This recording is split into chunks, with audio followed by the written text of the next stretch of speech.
दुर्ग में अफीम की खेती मामले में बीजेपी नेता सस्पेंड, विपक्ष सरकार पर हमलावर। भूपेश बघेल बोले 100 एकड़ जमीन पर कब्जा, विनायक का संकट। और विधायक कलेक्टर संग उठना बैठना, विनायक बोले द्वेषपूर्ण कार्रवाई।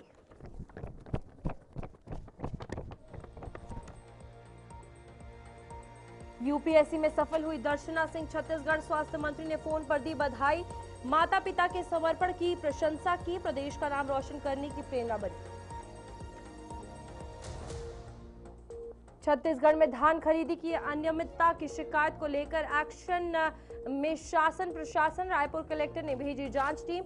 स्टॉक और भंडार की हो रही जांच, किसान हित और पारदर्शिता पर जोर दिया गया।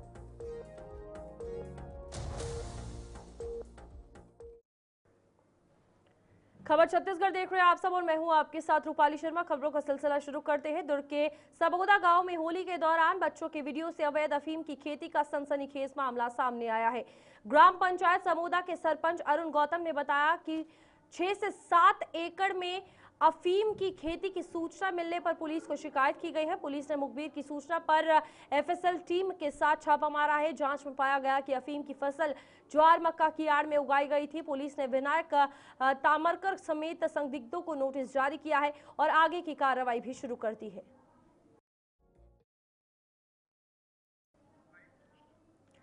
वहीं पर छत्तीसगढ़ के स्वास्थ्य मंत्री श्याम बिहारी जायसवाल ने सरगुजा की यूपीएससी परीक्षा उत्तीर्ण दर्शना सिंह और उनकी मां से फोन पर बात की है।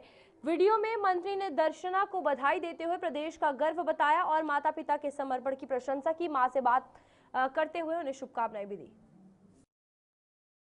दर्शना जी जी हाँ, मैं स्वास्थ्य मंत्री श्याम बिहारी जायसवाल बोल रहा हूँ। प्रणाम सर। हाँ, प्रणाम प्रणाम। बहुत बहुत आपको बधाई, शुभकामनाएं।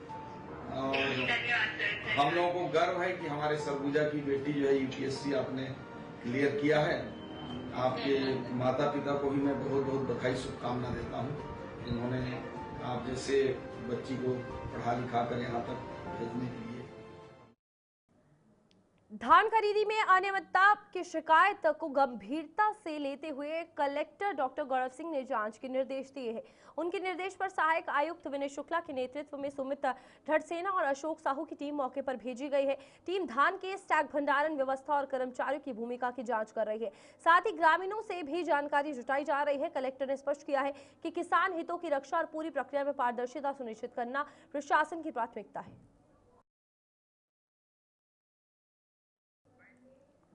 रायपुर स्थित लोक भवन में राज्यपाल रमेन ढेका ने 5 पूर्वोत्तर और अन्य प्रमुख राज्यों के स्थापना दिवस के अवसर पर आयोजित समारोह में भारत की एकता और अखंडता पर जोर दिया। एक भारत श्रेष्ठ भारत अभियान के तहत आयोजित कार्यक्रम में विभिन्न राज्यों की सांस्कृतिक प्रस्तुतियां आकर्षण का केंद्र रही।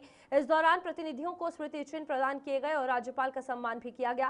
कार्यक्रम में राज्यपाल के सचिव डॉक्टर CR प्रसन्ना सहित बड़ी संख्या में युवा, महिलाएं और गणमान्य नागरिक उपस्थित रहे।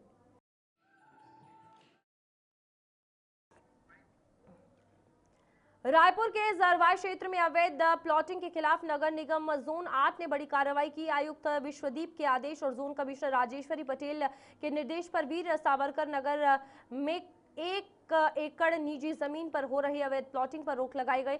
अज्ञात प्लॉटिंग कर्ताओं द्वारा बनाई गई मरूम सड़क को जेसीबी से काट दिया गया है और प्लिंथ लेवल तक बने 12 अवैध निर्माणों को ध्वस्त कर दिया गया है। कार्रवाई उप अभियंता अबरार खान और निवेश विभाग की टीम की मौजूदगी में की गई। निगम ने अवैध निर्माणों पर लगातार निगरानी की बात भी कही है।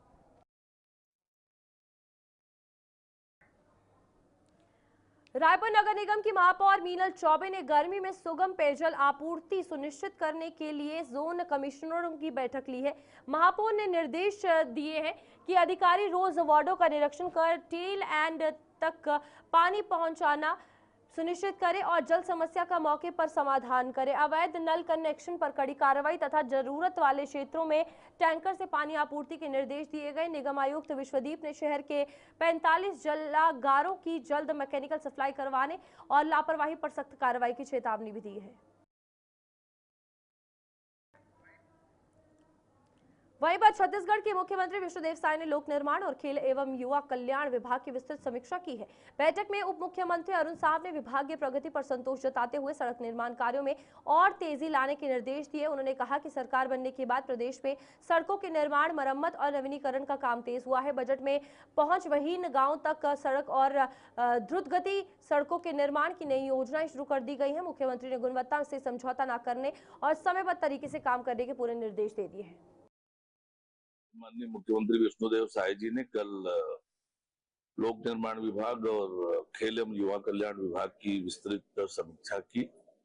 समय समय पर सभी विभागों की मुख्यमंत्री जी समीक्षा करते हैं। उसी क्रम में यह समीक्षा हुई, विस्तार से विभाग के कामों की प्रस्तुति मुख्यमंत्री जी के समक्ष हुई है और निश्चित रूप से हमारी सरकार बनने के बाद लोक निर्माण विभाग के कामों में गति आई है। आज पूरे प्रदेश में सड़कों के मरम्मत का, निर्माण का काम, नवीनीकरण का काम तेज गति से हो रहा है। लगातार सड़कों की स्वीकृति मिल रही है, टेंडर की प्रक्रिया हो रही है। आने वाले समय में छत्तीसगढ़ में सड़कों का जाल बिछेगा। कुछ नई योजनाएं भी हमने बजट में लाई है। छत्तीसगढ़ में कथित अफीम खेती के मामले को लेकर कांग्रेस ने भाजपा पर तीखा हमला बोला है। कांग्रेस ने सुशासन की अफीम शीर्षक से पोस्ट जारी कर भाजपा किसान मोर्चा नेता विनायक तावरकर के दुर्ग जिले के समोदा स्थित खेत में अफीम की खेती होने का आरोप लगाया। कांग्रेस ने कहा कि विनायक के मंत्रियों और अधिकारियों से संबंधों की जांच होनी चाहिए। साथ ही विष्णुदेव साय और गृह मंत्री विजय शर्मा से मामले में कई सवाल पूछे गए। भाजपा ने आरोपों के बीच विनायक तावरकर को निलंबित कर दिया है। बना लिए, सरपंच को दिखाया, सरपंच पुलिस प्रशासन से बताया, तब इसका भंडाफोड़ हुआ। ये शख्स विनायक तावरकर भारतीय जनता पार्टी के पदाधिकारी कुछ पदों पे रहे, लगातार रहे और ये रसूखदार है। सांसद, विधायक, कलेक्टर के बगल में बैठने वाले लोग, इसका ये अप्रोच इतना है कि गृह मंत्री के यहाँ से फोन आता है और यहाँ के सरपंच की गिरफ्तार करवा देगा। अभी कुछ दिन पहले 15 तारीख की गिरफ्तारी हुई, रात को 8 बजे उसकी गिरफ्तारी होती है, जेल में डाल दिया जाता है। तो कितना छत्तीसगढ़ कांग्रेस अध्यक्ष दीपक बैज ने प्रेस कॉन्फ्रेंस में राज्य की कानून व्यवस्था, सड़कों की गुणवत्ता और अफीम मामले को लेकर सरकार पर निशाना साधा है। उन्होंने मुख्यमंत्री विष्णुदेव साय के अपराधियों के थरथर कांपने वाले बयान पर तंज कसते हुए कहा कि प्रदेश में अपराधी बेखौफ है। बैज ने खराब सड़कों के लिए कमीशनखोरी को जिम्मेदार बताया और शराब बिक्री को लेकर दिए गए बयान की भी निंदा की। अफीम कांड में भाजपा नेता के निलंबन को बचाव बताया है। कांग्रेस ने 9 मार्च से शुरू होने वाले विधानसभा सत्र में इन मुद्दों पर सरकार को घेरने का ऐलान भी किया है। रूस से 30 दिन के लिए छूट दिया है। अमेरिका कौन होता है कि भारत को छूट देने वाली? यह खबर बड़ा ही शर्मनाक खबर है। केंद्र सरकार और प्रधान छत्तीसगढ़ के रायगढ़ जिले में सरपाली साप्ताहिक बाजार के पास ग्रामीणों द्वारा सरायपाली गेरवानी मुख्य मार्ग जाम करने पर पुलिस ने कार्रवाई की है। मामले में रायगढ़ एसएसपी शशि मोहन सिंह के निर्देश पर 3 नामजद समेत 15 लोगों के खिलाफ अपराध जो है वो देखा गया है, जिसके तहत कई केस दर्ज किए गए हैं। आरोप है कि बिना अनुमति सड़क जाम कर वाहनों की आवाजाही रोकी गई, जिससे आमजन और कर्मचारियों को परेशानी हुई। प्रशासन और पुलिस टीम ने मौके पर पहुंचकर समझाइश दी और जाम समाप्त करवाया। पूंजी पथरा थाना क्षेत्र में कल एक बस संचालक ने आवेदन पत्र दिया था कि वो बस को लेके जा रहा था, तो रास्ते में कुछ लोगों ने रास्ता रोक के उसका मार्ग बाधित किया। इस पर गिरवानी से सरायपाली वाली रोड पर पूंजी पथरा थाने क्षेत्र में जो चक्का जाम हुआ था, उस पर पुलिस ने 191(2) और 126(2) भारतीय न्याय संहिता के तहत मामला पंजीबद्ध किया है। इसमें 3 लोग रायपुर प्रेस क्लब में प्रेस वार्ता के दौरान संतोष कुमार ने कहा कि छत्तीसगढ़ में तीसरे मोर्चे की बड़ी आवश्यकता है, क्योंकि 2 प्रमुख दलों की राजनीति से जनता परेशान है। उन्होंने मिड डे मील, एनएचएम और साथ ही साथ आशा कार्यकर्ताओं को मिल रही 60 से 70 रुपए की दैनिक मजदूरी को कम बताते हुए इसे बढ़ाने की मांग की है। उन्होंने कहा कि कम्युनिस्ट पार्टी ऑफ इंडिया राज्य में जनता का नया मोर्चा बनाएगी और इसका नेतृत्व पार्टी ही करेगी। साथ ही अंतर्राष्ट्रीय मुद्दों पर भारत से मजबूत और स्वतंत्र रुख अपनाने की अपील भी की है। तीसरी मोर्चा छत्तीसगढ़ का बहुत बड़ी आवश्यकता है, क्योंकि दो पार्टी का राजनीति चलता रहता है मेनली, और छत्तीसगढ़ का जनता बहुत परेशान है। परेशान मतलब इसलिए, अगर आप आम वर्कर्स के बारे में सोचेगा तो, चाहे वो मिड डे मील वर्कर्स हो और NHM वर्कर्स हो और जो भी हो, आशा वर्कर्स हो, सभी का हाल बहुत बुरा है। 60 रुपया 70 रुपया से कैसे जिंदगी चल सकता है एक दिन में? महंगाई बढ़ रहा है। इसलिए जनता का एक मोर्चा के लिए कोशिश रहा, वो तीसरा और फोर्थवा और 50।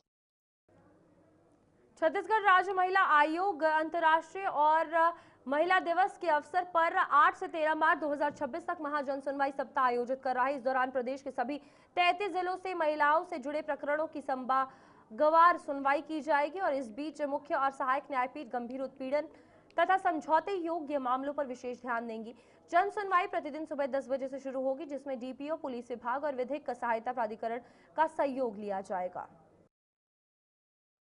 के अवसर पर हम इस बार महाजन सुनवाई का सप्ताह रख रहे हैं, जिसकी शुरुआत 8 तारीख से हमारा दौरा चालू है।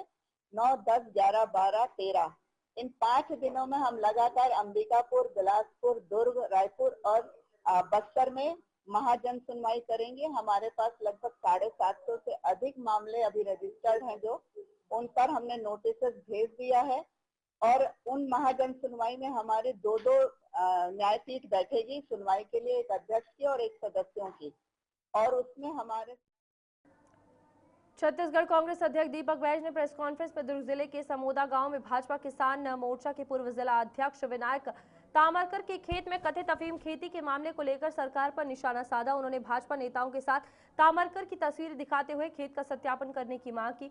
बैज ने कहा कि आरोपी को सिर्फ निलंबित करना बचाव की कार्रवाई है। साथ ही उन्होंने गैस सिलेंडर की बढ़ती कीमतों को लेकर केंद्र सरकार की आलोचना करते हुए महंगाई से जनता परेशान होने की बात भी कही। और वो खेती कौन कर रहा है? दुर्ग के समोदा गांव में लगभग 9 एकड़ से अधिक भारतीय जनता पार्टी के प्रमुख पदाधिकारी अभी वर्तमान में राइस मिल प्रसंस्करण के संयोजक है, प्रदेश के संयोजक है, प्रदेश के पदाधिकारी है, किसान मोर्चा के पदाधिकारी है। पहले किसान मोर्चा रायगढ़ जिले के सरायपाली साप्ताहिक बाजार के पास ग्रामीणों ने बिना अनुमति सरायपाली गेरवानी मुख्य मार्ग जाम कर वाहनों की आवाजाही रोकी, जिससे आमजन और कर्मचारियों को परेशानी हुई है। SDM घरघोड़ा थाना प्रभारी पूंजी पथरा व पुलिस टीम ने समझाइश देकर उन्हें वहां से हटाया है। नामजद के खिलाफ मामला दर्ज कर पुलिस जांच में जुट गई है। कैंसर मम्मी को? हाँ। फिर कैसे हुआ? फिर उसके बाद और उसके बाद रात में बोलने नहीं सक रहा था। हाँ। फिर सुबह डेट हो गई। सुबह हमको खबर मिली हॉस्पिटल से कि एक महिला का निधन हो गया है और कोई नहीं है आगे पीछे। बहुत ही दुखद ये खबर था, क्योंकि आप देख सकते हैं यहाँ पे छोटे छोटे बच्चे हैं उनके, जो एक 5 साल में पढ़ रहा है, एक बच्चा जो है वो आंगनबाड़ी में जा रहा है। इनके पिताजी पहले ही गुजर चुके थे और इनकी सक्ती जिले के हसोदा गांव में 3 मार्च को 9 वर्षीय करण यादव के पेट में दर्द होने के बाद परिजन उसे झोला छाप डॉक्टर धनराम रात्रे के पास ले गए। आरोप है कि बिना जांच इंजेक्शन लगाने से बच्चे की हालत बिगड़ गई। घबराए परिजन उसे महामाया अस्पताल ले गए, जहां से हायर सेंटर उसे रेफर कर दिया गया, लेकिन रास्ते में ही उसकी मौत हो गई। गोली दी से कौन दी से डॉक्टर है। कौन डॉक्टर तरह लेके? दाना डॉक्टर पर। हाँ हाँ। तो उसको घर खिलाया। मेरे पास 3 तारीख को 9 बजे करण यादव आया था बच्चा। वो ऑलरेडी बहुत ज़्यादा सीरियस था, ऑक्सीजन लेवल डाउन था, हार्ट रेट डाउन था। जैसे आया देखे हैं और देखने के बाद तुरंत उसको बड़े हॉस्पिटल हायर सेंटर रेफर कर दिए। चेक किए हैं, उसका CCTV फुटेज है और वीडियो है 7 मिनट का, आप देख सकते हैं। ये बिल्कुल झूठ है। तो चलिए बुलेटिन में अभी के लिए इतना ही। खबरें आगे भी जारी रहेंगी। नमस्कार।